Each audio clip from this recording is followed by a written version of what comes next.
there, welcome to my channel, Pet Loss Support with Joanne. My name is Joanne Berg. I am a certified grief educator and an experienced therapist.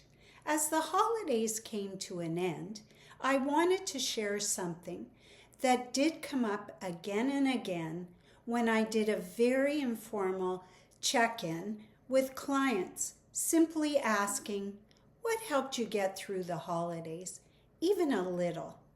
Not what made the grief go away, not what fixed anything, just what helped with coping in the moment. While everyone's experience was different, a few themes came up repeatedly. One thing many people described was what might be called a small change in state. This doesn't mean changing how you feel or pushing your grief away. It simply means doing something small that shifts your body or surroundings just enough to make the moment more manageable. One client said, as you had suggested, when I felt overwhelmed, I would just move to a different room. It didn't change how sad I was, but it helped me breathe again. Another shared, going outside for a few minutes helped. I didn't feel better, I just felt less stuck. Quite a few clients talked about doing everyday tasks.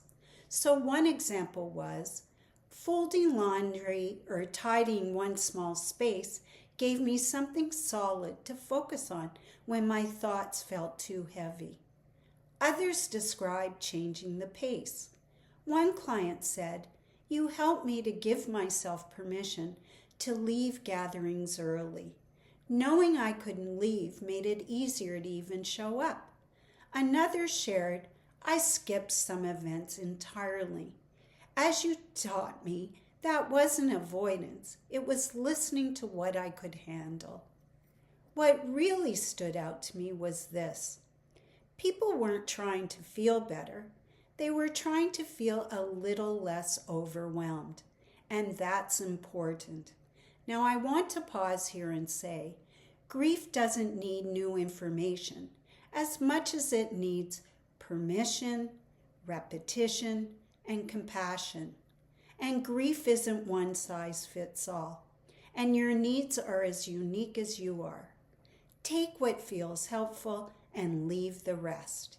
If you're grieving, especially after the loss of a beloved pet, you don't need to force a positive mindset or a new beginning. Sometimes what helps is a small shift that supports your body and your nervous system so that you can carry what you're already carrying.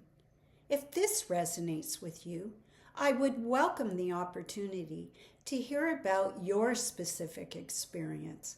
What helped you cope over the holidays? What didn't help? Grief deserves to be witnessed without judgment, and a good place to start might be through reaching out to me through my website at petlossandbereavement.com. Let's talk. And you can subscribe and comment on this or any other of my videos on my channel. It may help.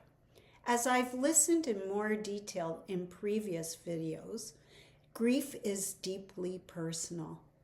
There is much more that can be explored, and support can be shaped to what you are experiencing specifically. Everyone's needs are different, and there is room to meet you exactly where you are. Take care of yourself, and see you next time.